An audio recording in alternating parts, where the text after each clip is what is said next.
Welcome to the Inspired Living with Autoimmunity podcast, the podcast for high achievers who want to stay sharp, focused, and full of energy despite their diagnosis. With your host, National Board Certified Functional Medicine Health Coach, Julie Michelson, where Julie helps you take your power back from autoimmunity. And now here's your host, Julie Michelson.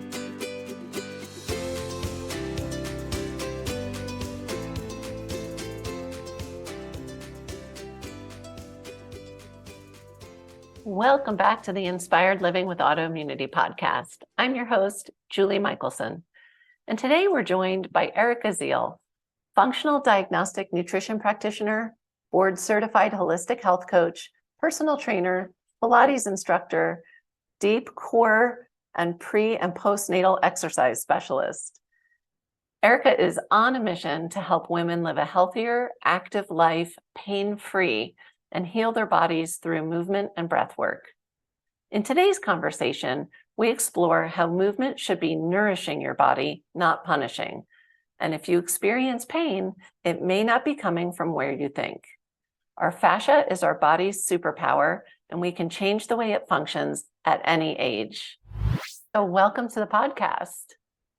Well, thank you, Julie, so much for having me. I am thrilled that you're here, and I know an awful lot about you, but I don't know how you got to be doing what you're doing. And so I have a funny feeling it may be connected to being a mom of three, but I don't know. As a fellow mom of three, Yeah. Share with us, how did you get so deep into this functional medicine space and the body? Yeah. So I really feel like it's just been my whole life. It actually goes back to starting at the age of 5. I started having excruciating knee pain, just that inflammatory, achy pain. I just remember so many nights, going to bed all curled up because being in that balled up position helped me feel a little bit better. And I just remember taking way too much Motrin. And of course, my mom, took me to the doctors and they kept saying, no, it's growing pains, it's growing pains. Well, finally, by the time I was 17, my mom was finally like, okay, that's not growing pains. She stopped growing 3 years ago, So we actually went up to the Mayo Clinic, which is only like 3 hours from here, and met with a specialist. And he says to us, he's like, well, she needs to strengthen her legs. And Julie, that was like the very first big light bulb moment. I was like, wait, I've been in all this pain for all these years, and you're the first person to tell me that. And so that was the piece that catapulted me into movement itself. I started lifting weights. I started doing Olympic lifting, like learning how to do it correctly, not just doing it for weights, but actually form and why form mattered and working on strengthening my body. And so that's what gave me the bug to study exercise science in college. So I went that route, really started to see on my own body, but also working with others, the power that movement has to really help to heal our body. So then fast forward, I ended up studying Pilates. I was really into pre and postnatal training. I know that sometimes sounds crazy. Some people don't really fully understand what's that have to do with the body and fascia. Well, it actually taught me so much, going through 3 pregnancies myself, a mom of 3, but also working with so many different women. And through all of that, I started looking outside the box, right? To learn, not just inside the fitness realm, because I was starting to see a lot of dysfunction happening. And what I was teaching wasn't causing dysfunction. I was preventing a lot of aches and pains. We were healing bodies left and right. It was amazing. And I started learning more about the pelvic floor and this thing called fascia, which I didn't learn anything about in college, right? I had to take these intense classes for exercise science, and we didn't learn about fascia, right? It's all about muscles and bones and all of that. So that's like the movement side of it. And then the piece that took me even deeper into my health journey and becoming an FCM practitioner was 2018. I dealt with mold toxicity, and oh my gosh, it just about derailed my entire life. And but it was the piece that I just knew. I was like, this is the piece that's going to catapult me to be healthier than ever. And I don't wish it upon anybody.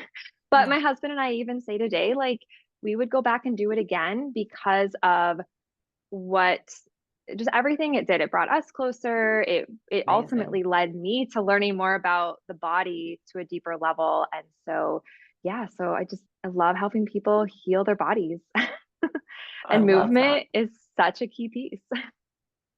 Well, it is such a key piece. And I feel like mold toxicity will just bring you to your knees. Oh yeah.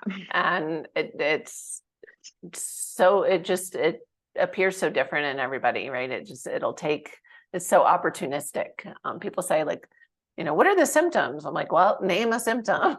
It could Right, be exactly. connected to mold toxicity. So that's amazing. I want to talk about, and I really want to start at square one. Okay. What is fascia? Right here, you studied exercise science, and like you said, it was all muscle and bone and muscle and bone. Tell us what fascia is, because then I want to dig deeper and dive into. Yeah, of course. So I like to explain fascia, and we look at definitions of it, is really, it's what connects everything in the body together. It is, it is our connective tissue. It is what makes up our ligaments. It wraps around all of our muscles. It wraps around every single muscle spindle. It wraps around all of our nerves. And if you were to say, take off one of the outer layers of fascia of the body, it would be the entire outline from our head to our fingertips, all the way to our toes. And so when we can understand that fascia really connects everything together, it wraps around our organs. We also have, and this is always fun for women, I think, to visualize and understand that pelvic floor conversation, right? It's not just about muscles, it's about the fascia, but also above the pelvic floor musculature in our body, we have fascial layers. And so we get so fixated on the muscles and strengthening the muscles. And it's like, yeah, that's important to a point. But when we actually start to look at the body from a fascial perspective, it will make you more muscularly strong. If we just focus on the muscles, yeah, you're going to strengthen your fascia to some degree, but we're thinking individual pieces. And I feel like when we think of the body as fascia, we're thinking of it in many different depths and modalities and in a complete thought versus, and even in health, I feel like it's the same way. It's right. Like, in functional health, we look at all the pieces. And in standard medicine, it's like we piecemeal it together. And it's kind of that same analogy. It's kind of how I look at fascia. So it's pretty incredible. And the couple things about fascia is that we can change the way fascia functions in our body, no matter what your age is. This is really where it's such a superpower that every one of you has. You just have to understand how to unlock it. And we can create more fascia. Again, no matter your age. Of course, as we get older, that cellular rejuvenation can slow down, but it doesn't stop. And so I always people like, oh, well, this hurts or that hurts because I'm getting older. Like, yeah, that's just kind of an excuse because it doesn't have to. Absolutely. I always, when people say, oh no, I feel fine, and then they list well, I should be tired in the morning. I should have aches. I'm like, no. No, you shouldn't. You don't have to. So, so this ability to regenerate and strengthen throughout our life, is that why you consider it a superpower? Yeah, absolutely. Because when we start to tap into how to move our body better, how to breathe better, how to hydrate our body well, mineral balance, all of those things, and sleep well, right? And nourish our body well. When we understand and put all those pieces together, we can help get the body out of pain. And when it comes to movement, one of the biggest things is understanding that we can create more space in our body. And that's where pain for so many people comes from, is they start to lose space between their bones. Like, I'll try to break it down and keep it super simple. When we understand that so much pain is because we lose space between our bones. And how many people have been told, oh, you've got a bad back, and they think it's structural. They think it's bone related. Now, I will also say there are always outliers, but I've worked with thousands of people to date, and I don't see structural issues hardly ever. It is the structure kind of gets the blame, but it's really the fascia that's holding the structure in place. Because if we think about it, all of our bones are held together by what? fascia. At the end of the day, they're all held together by fascia. And so think about if, our tissue gets dehydrated, as we sit more, we lose that space, or we're rounded, we're on our computers, on our phones, we get that kyphotic roundedness that we see so many people start to get more of as they get older. And I will tell you, it's starting so much. I see it in high school, especially high school girls that get tall really fast. And so when we lose that space, well, if we're always like that a lot, then what happens is our fascia forms the way that we move.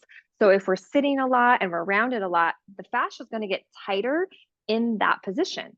But if we start to pay more attention to how we're moving, how we're holding our body, it's not going to happen overnight, but in time, we can remold that fascia and remind it like, oh, it needs to be stronger in a lengthened position so that we have more space between those vertebrae of our spine, for example, right? When we were talking about back pain, same with the hips, right? So many problems, so much pain really stems from the hips and the pelvis. And we don't always understand, especially if you don't have any anatomy background, that your pelvis is all bony structure held together by fascia. At the end of the day, so this is where I want to help get people excited to realize we can work at improving the balance of your pelvis, the balance of your spine and your core function by understanding how things all work together. And it's amazing time and time again. I love using the SI joint pain because that's so common that, for example, like say you have SI joint pain on your left side and you go to the chiropractor and you're getting adjustments and you're doing this and doing that, maybe you're even getting cortisone injections, things like that. But what if that pain isn't actually because of the left side? What if it's actually because your left side's getting cranked on by the right side? And we've been looking at this all wrong because so many times I see this all the time.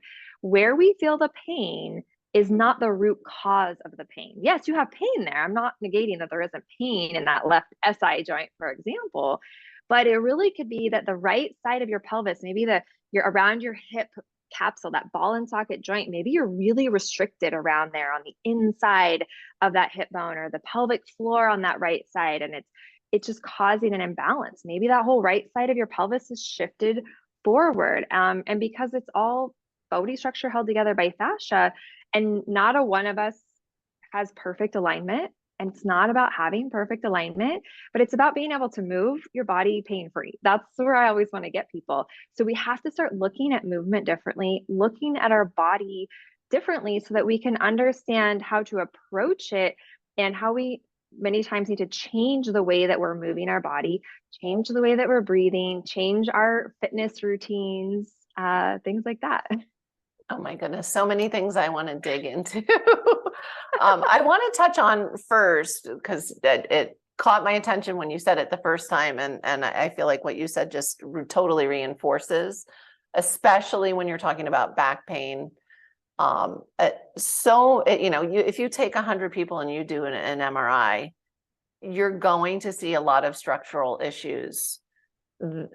Many of those are going to be in people that are pain-free. And so often I see this all the time, and I get it. When we're in pain, we want an answer and we want relief. But it's so frustrating to me when, I have clients who are experiencing, whether it's an injury or, a chronic condition, back pain, and then they panic because they're like, well, and I have this and I have that. And, they have this like doom and gloom. They're going to be in pain forever because their MRI showed structural issues. And it's like, but that's not necessarily where your pain's coming from. Just because you can, and I understand, that's kind of that same, diagnosis prescription mentality of like, oh, we see something out of place, let's inject that. That must be where the pain's coming from.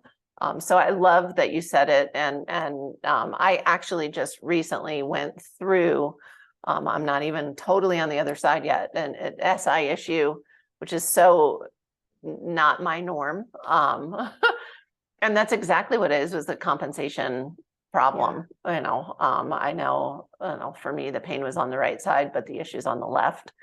And so, I have firsthand knowledge of, and the body is, it's just brilliant. It's phenomenal. You mention breath. Yeah. And so I want to dig a little bit into, because I've heard you talk about this and I love this topic. How can improving our breath improve our mobility? Oh my goodness. We could talk for hours just about breath. So the short of it, Julie, is that, well, we know breath in general can calm our nervous system. And if we are living in fight or flights, which a lot of us are a majority of our days, our fascia responds to that and tends to tighten up and be tense. We tend to breathe more shallow. We tend to maybe again condense our body, be rounded forward more, so we're not really getting good breaths and things like that. So when we learn to breathe better, and here's how we should be working on our breathing, is we should be breathing slowly through our nose down into our body, out into the sides of our ribs and into our back. Most people are told, oh, belly breathing, and I have nothing against belly breathing by any means. Please continue belly breathing, but to breathe better, more effectively for your body, we actually want to breathe, and to get our diaphragm to activate, you need to breathe into your ribs. So you think about breathing out to the sides of your ribs and into your back. And when people start doing this, they'll usually say, Erica, I have no idea how to do that. I'm like, well, that's okay. We have to be aware of it. Yeah, we have to be aware of it first, or we'll never be able to get there. Something that can really help, just for everyone listening, to start to breathe into the back is lay on your stomach and practice visualizing that breath going all the way down to your sacrum, all the way down into your pelvis even. And again, people will say, well, Erica, my lungs don't go all the way down to my pelvis. And I know they don't, but that magical thing called fascia in your body, it's all connected. So when we learn to breathe deeper, we will get a relaxation response down to our low back and in our pelvis. And I've seen time and time again, people just doing that breath practice releases so much tension in their low back and their sacrum. So for that SI joint pain, like breathing into your back. But as we learn to breathe out to the ribs and into our back, we're going to activate our diaphragm so much better. And so many people are really locked up in their diaphragm and inside their body. And even the best cranial sacral therapists, people that do body work, it can still be really hard to get that deep inside fascia. We have a lot of stagnation of fascia in our body. We can have fascial adhesions in our body. And specifically, it can happen for a couple of reasons. I find it common in women who've had multiple babies, or maybe even just one, because with pregnancy, think about it. I know for maybe women listening that are like, yeah, Erica, like my kids are like 30 years old or 20 years old or whatever it is, and you think it doesn't apply to you, it does. So much of this stuff, like I kind of said before, like I learned so much about the body by understanding what happens with pregnancy and postpartum recovery. And with pregnancy, we go back to that and we think, oh, our organs get shoved up into our rib cage and our diaphragm, and they get shoved down into our pelvis. And if we've never done any work to work on that fascia of underneath our ribs and our diaphragm and our hips, hip bones, you can get fascial adhesions there, especially if you've had multiple babies. And it's happened time and time and time again. And those fascial adhesions can be causing your pain. And so, especially when we're talking rib cage area, pelvic floor function, all of that, we can't get optimal deep core pelvic floor function without optimal breath. It's just not possible. So all the pelvic floor work that women do, if you're not learning how to breathe effectively, you're missing likely a big part of that pelvic floor deep core. And when I say deep core, I'm talking from the pelvic floor, which is the base of your pelvis, right? All the way up through your abdomen, inside all the organs, your diaphragm, your rib cage, your intercostal muscles, which are the muscles that go in between your rib cage, even your mid back. All of that encapsulates your core. And so many times we think our core is just our abs. So when we are able to breathe more effectively, we can start to unlock stuff that has been stuck inside of our body for so long. And I find so many times women are really locked down in their rib cage, right? Where again, it's that kind of forward motion. And there's so many different postures, but I'll point out the more common ones that I see is when we're forward and down a lot, the front of those ribs, we can be really locked. And we might be working so hard to extend our spine from our back, but we're not locked from our back. We're locked from the inside of our ribs and our diaphragm. So we could do all the back extension work we want, or maybe when you do back extensions, they hurt your back. You're like, I can't even do them because they hurt me. Okay, well, one, don't do movements that hurt because we need to change the way we're doing them. But we also need to start looking at what's happening on the opposite side of the body. And the ribs get so, they just don't get enough attention. And breathing is the best way to start to unlock stuck stuff in our ribs and our diaphragm. So breathing matters. And I teach a lot of really soft movement. Like I have a ball that's like, I don't know, it's like what, a 9-inch ball. I think it's really soft. And so as my career has gone on, I work more with more and more people. I've taught more and more gentle release work, ball rolling work. And it's so funny because my clients and students will say, they're like, Erica, I feel like I'm not doing anything. But when they're done, they're like, oh my gosh, I can breathe deeper. I have a little bit more movement and mobility. I'm like, yes, because you were nice to your body. And fascia likes gentle. So I will continue to agree and to disagree with people that say that really intense, deep tissue work works. I'm not saying it doesn't work. There's probably a time and a place for it. My experience has been that less can be more, gentle can be better. And when we do something like a soft, gentle ball that has a lot of give to it, like I even have clients they'll roll their ribs, on the wall. And we're doing a couple things. We're stimulating the brain to retrain the brain how to breathe better, but it also gives them a tactile feeling of like, oh, I want to breathe into the ribs. So they feel that ball rolling on the ribs, and then their brain starts to see, oh, that's where my breath is supposed to go. And so you're getting that very gentle feedback. And I always will tell clients, start on one side, do it on one side first, and then feel the difference. Step away, see what it feels like. And then you'll be like, oh, wow, I'm really stuck on my other side.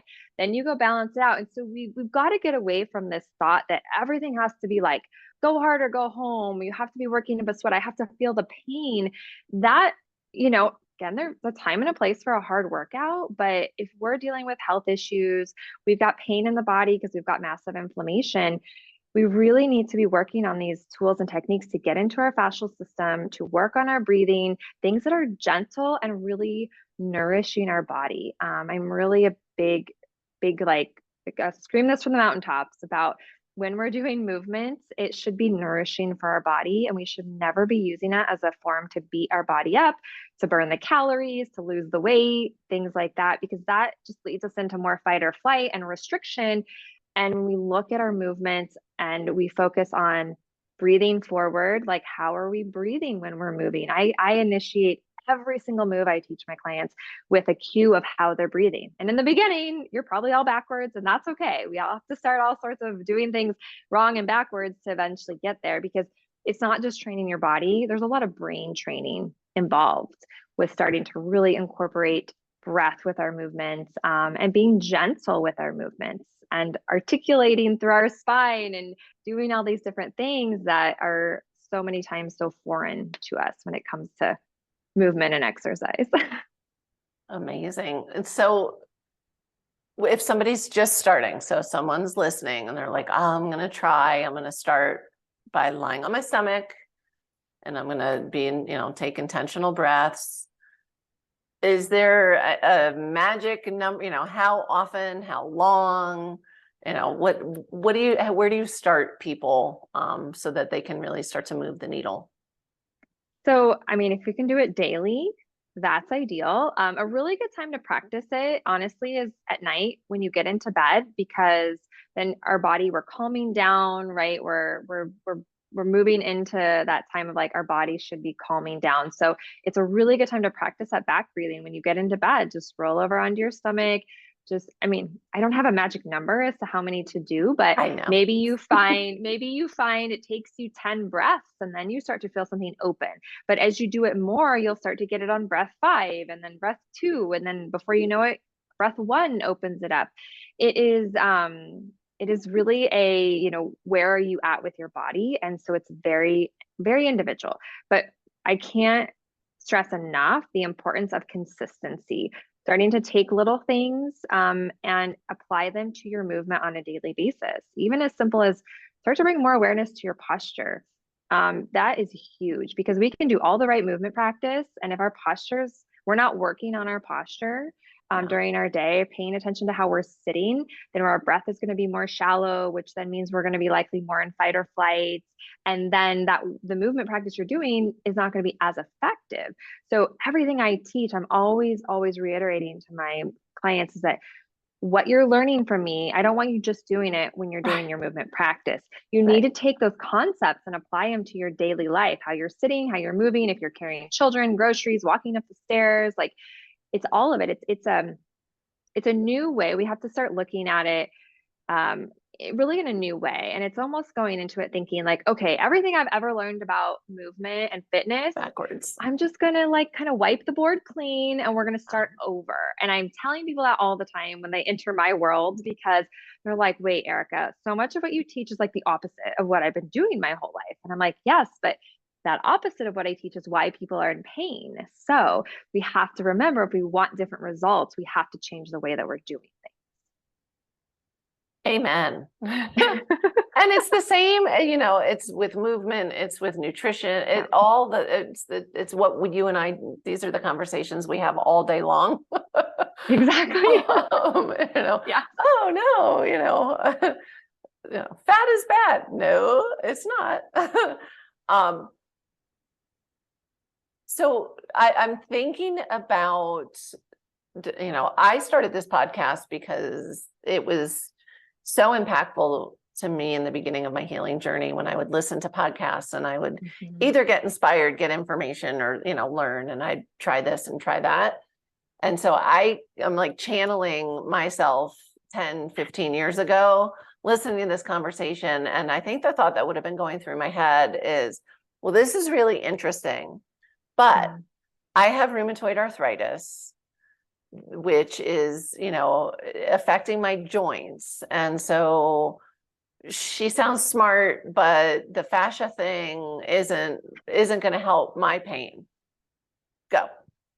Okay. So actually the way that I teach, where I talked about breath and gentle and how less can be more, that is actually the best for people in pain and inflammation because we're working on, when we're stimulating fascia, we know that we actually have energy, electrical currents that run through fascia, which is quite fascinating to think about that. We're doing gentle movement with breath work. And I know with people with autoimmune issues, we can tend to overdo it really easily. And then you get really sore for days. And then you like, oh, I can't move my body. I've been there. I know what that feels like. So this is why actually doing less, learning the techniques that I teach, it's so gentle. It's like the most gentle way of moving, but yet it gets amazing results for clients. And honestly, I will tell people 15 minutes a day. Sometimes that's all you need. And sometimes that's maybe all you can do. And I'll tell you that 10 to 15 minutes of gentle movement can be moving you forward to help strengthen your fascia and your muscles, help to create more space, help to give you a little boost of your energy. And this is why a lot of times I teach, a lot of the movement videos I teach are 10 to 15 minutes because one, everyone's busy. But then especially if you are dealing with health stuff too, sometimes that 30 minutes or more seems like, oh, I just can't do that. But you know what? 10 to 15 minutes, I hear all the time when they're like, I can do 10 to 15 minutes. I'm like, I know you can. And then they go do that 10 to 15 minutes. And then they're like, okay, I feel so much better now. I'm so glad I did that. Now I want to do a little bit more. And, I teach such a variety of different movements. So, maybe in the beginning, it's more ball work. It's like you're spending your time improving your breath and doing really, really little things that sometimes you may not even think how could this be doing anything for me? But it makes you feel a little bit better. And when you do that on a consistent basis, before you know it, it's that part of that missing piece that you need, and it's doing the movement in the right way. It's when you ask that question, because I actually just today read a testimonial from one of our students in my core rehab program, and she was basically saying how much pain she'd been in, and she was like, she had to shift her perspective on her workouts, and she was like, I'm so glad I'm doing your program because it was the like absolute best thing for me because it's gentle, but I'm feeling such a difference in my body. And we've been so brainwashed by the fitness industry that we have to go hard or go home. And like I said, there may be a time and a place for hard workouts.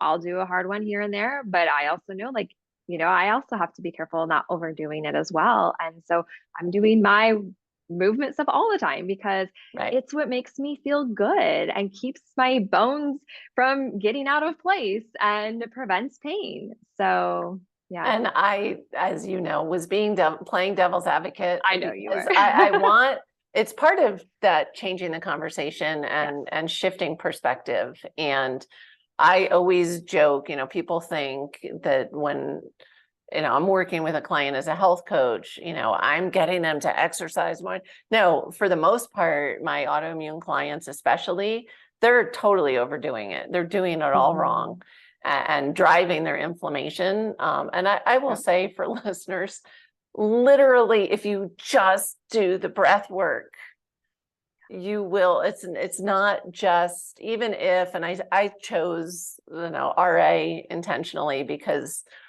people get so stuck on, well, it's joint pain. And so, maybe the fascia conversation doesn't apply to me. Even just the breath work will reduce your inflammation, reduce your pain, get you out of fight or flight, it's fight or flight. It is amazing.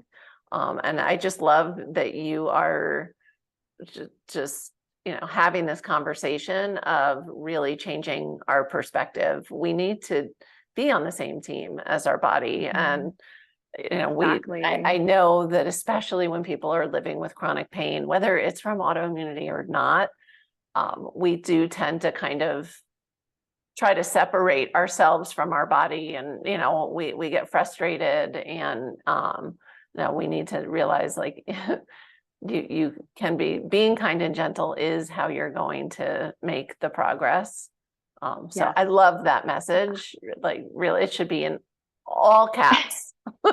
Exactly. Yes. It changes so much when you are working with your body and being kind, and again, it comes back, it's the brain piece, right? We've been ingrained. So we just have to keep reminding that voice inside of our head that's saying, oh, well, you're not doing enough. This isn't doing anything. When the reality is, no, it's exactly what your body needs. And it is going to make you more progress, because when you overdo it, that just sets you back so much farther. And then you can work out for a couple of days, when if you do less and you're kind to your body and gentle, you can slowly keep moving forward. And mobility is huge, and I'm sure you talk about this with clients. It's like, if we start to lose our mobility, it also decreases our health, and we sometimes don't think about that so much. I talk about it all the time, and I sometimes have a younger audience, but because I see pain start so early, like, it is amazing. In my audience, it's mostly 30 to 45-year-olds. Sure. And they're in pain, right? To think about that is almost mind-boggling. I'm not in pain now, but I was in my 30s and 40s. So I get it. It's mind-boggling. And obviously my story goes way back. I was in pain from a very, very young age. Right. And so we have to just keep sharing this message that, no, we can move our body. We need to move our body, but we need to change the way we are doing it. I love that. I love it. I'm going to kind of throw you under the bus. So you mentioned stuck fascia. You used the example of pregnancy. And I love that you said, because my kids are in their 20s, they're all in their 20s. And I'm guessing, because you were saying it's never too late, that even if we've got stuck fascia from pregnancy, even in my 50s, I can do the work and unstick it. Absolutely. Absolutely. We have I have so many moms in their 30s and 40s that end up doing my core rehab program, and they're like, my mom needs to do this. And so then she gets her mom into it and doing it. And it's amazing. It's just, I always get so excited when I hear, like, how women's lives are changing at any age, so it really never is too late to start to make these adjustments with your body and how you're moving and how you're breathing. And, really at the end of the day, what I teach is not mainstream. That's why people don't know about it. Right. No, it's so effective and accurate, which is why we're having this conversation. What about, I have heard, and maybe again, if people haven't had fascia conversations, they may be like, huh, what? What do you think about emotions getting stuck in fascia? Oh, yes, that's a real thing, for sure, especially for women around the pelvic region. and pelvis area. And, I'm not like a trauma specialist or anything, but a lot of times things will kind of be talked about as trauma, big T, little T's. It doesn't matter what it is. I don't even care if you know what it is or not. Right. I'm a big believer that if you're feeling these emotions coming up, then to me, that's a sign that you need to start to let go of it, whether how we express it in a very safe, healthy way, whether that's crying, whether it's go punching a pillow, whatever it is. But we do hold so much. And I will always tell my ladies when they start, because so much of what I teach starts with the pelvis. Even if you're having neck pain, I'm going to start you with pelvic work because we just have to start there. And I will remind them, hey, like it's very normal that you may start to feel like you just want to cry and you're doing pelvic tilts and you have no idea why, or you may know why, but it doesn't matter. It's all about you recognizing, listening to your body, tuning into what your body needs. And it's time for you to cry that out and move on, because that's also part of why maybe there's some pain. Physical pain can be manifested with emotional stuff. And maybe there's more work that needs to be done, therapeutic stuff, things like that. But honestly, like I have seen wonders done with movement and starting to get deeper into the body, moving that fascia, moving that stuck energy, stuck emotions. It's quite amazing.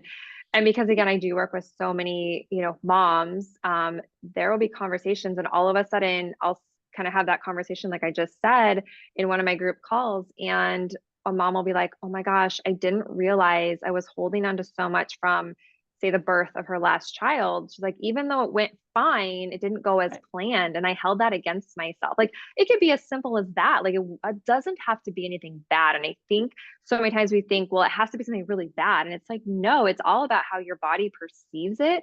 And if your nervous system perceives it and you were hard on yourself, maybe you had some postpartum stuff going on. And again, this could have been 20 years ago. It doesn't matter. Right. If you're still hanging on to it, it's time to let go of it. So you can move on and move forward, enjoy your life, go be active and pain-free. That's my biggest message for women. I love that you said that, because I do think so often we don't need to know what it is, and we may not know, what it was from. I believe that so much of that stuck emotion is from those of us that shove it down. And so I love that you highlighted, like, no, when you feel stuff come up, if you need to cry, if you need to scream or punch, because I do think often that's how it got stuck to begin with, right? Either it made us uncomfortable, or it wasn't safe to express, or whatever, the myriad of reasons. And so that is how you can just then let go, just move on. And I have had those experiences of, people doing fascial work on me, and I'm crying, and it's like, is it from the pain? No, it's not. No. Yeah. It's like, oh, I don't know what that was, but I'm glad to let go of it. Yeah, it's really incredible. The body is so incredible. And so many times we overwrite it with our mind, and we need to actually get and step into our body. And when we start to let our body guide us and not lead it all from our mind, the ego, logical brain, it can just I feel like it opens up such a world for people. And I hear all the time from my clients that, in the beginning, they're trying to like force the connections, force the breath. They're trying to force what I'm cueing her and what I'm asking her to have her body do. And it's foreign to her, right? And so the more you try to force your body to feel the things, the slower the progress is actually going to be. I like the word surrender. I think when we actually can almost like surrender to our body and be like, you know what, I'm here to learn about my body, things that I've never learned before. This may feel uncomfortable. This may feel foreign. I may feel like I have no idea what I'm doing. Like you feel like a fish out of water, right? But we have to be there to get to the other side so many times.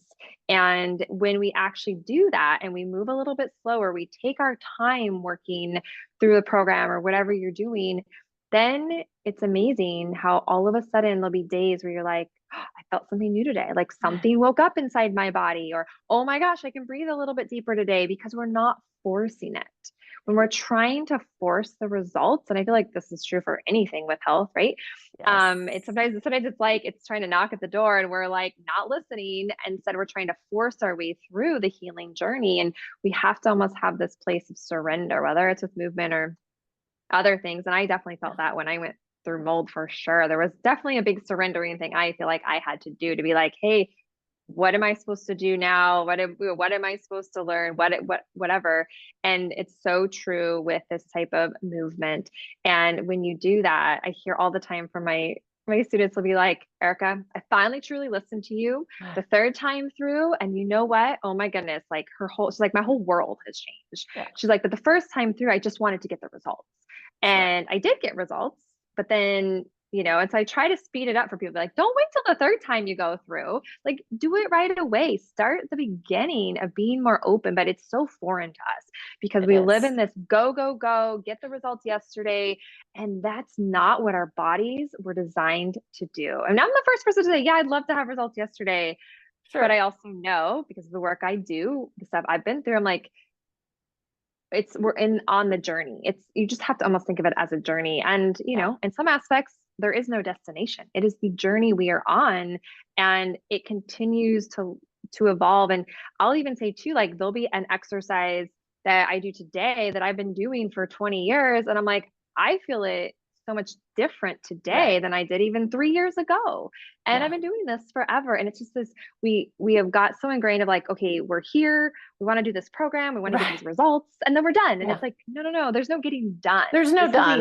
There's no done. It's just, it's until you're done, but we're not rushing that. Right. We're not. And you're continuing to learn and evolve and better your health and your body and your mobility. And when you start to look at it that way, like I feel like it becomes a little bit easier because then we're not in this rush and this forcefulness. We're again, that surrender of letting it be and be like, okay, this might take me longer than I want. Everything always takes you longer than it wants. Right. Let's just face it, that's everything in life. Like it just always seems to take longer. Yeah. But in a sense, you'll get there faster because you're learning more along the way. So amazing. Sage advice. I always say, and it is, I know, I'm sure when you're talking to your clients in the beginning too, it's such a paradigm shift to, you say surrender, I say allow, same concept, because we are also purpose driven and that in the beginning people are like, how am I supposed to allow? What does that mean? So I love allow, surrender, just stop pushing. Yes, exactly. Pushing. Stop forcing. So I always love in my own head to guess the answer to this question before I ask it. I certainly have plenty to choose from, but what is one step that listeners can take starting today to improve their health? So because we're talking about fascia and movement, I will leave everybody with, do not forget the cue to lengthen through your body. So if you're sitting right now, if you're standing, just think about just like this gentle lift and lengthen all the way through your body to the top of your head. So it's very gentle. It's not like, oh, I'm standing shoulder straight and stiff, because that's not good either. But if we get to start to think about just being lighter and gentler and lengthen through our body, you're going to start to wake up your deep core more. We're going to start to activate our fascial system better. We're going to be able to start to breathe more effectively. And again, it's not going to happen overnight, but we have to start to bring awareness to it. And you can do that all the time. You don't have to be working out to do it. You can be doing it sitting, standing, walking, doesn't matter. So I love leaving people with that cue to think about. So stand tall all the time, sit tall, lengthen upward. Love it. See, and that's not what I thought you were going to say. So yay! Amazing. For people that listen on the go, like I do, and aren't going to check the show notes, where's the best place for people to find you? Well, Julie, first off, thank you so much. And for everyone listening, you can find everything over on my website. It's ericaziel.com. My last name is spelled Ziel, and everything's on there. And of course, I always encourage, reach out if you have questions. If you're like, I'm not sure if what you do would be good for me or not, you can always always reach out to me. It's fun to have chats on Instagram because I get to voice message people back. Love it. Love it. And take advantage, people. She's such an amazing resource. And what you're doing is so important. You are leading the shift in the conversation. And it is past time that we learn how to move properly.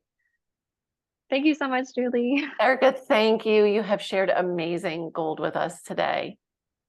For everyone listening, remember you can get the transcripts and show notes by visiting inspiredliving.show. I hope you had a great time and enjoyed this episode as much as I did. I will see you next week. Thank you for listening to Julie Michelson's Inspired Living with Autoimmunity. Did you enjoy this episode? Please like, share, and subscribe wherever you listen to podcasts. If you'd like to get a transcript of this and every other episode, just head on over to inspiredliving.show or click on the link in this episode's description. There, you can also find everything we discussed in this episode, including links and information about our guest. You can even send in your questions to be answered by Julie in a future episode. That's inspiredliving.show. Until next time, this is Julie Michelson's Inspired Living with Autoimmunity podcast, helping you take your power back.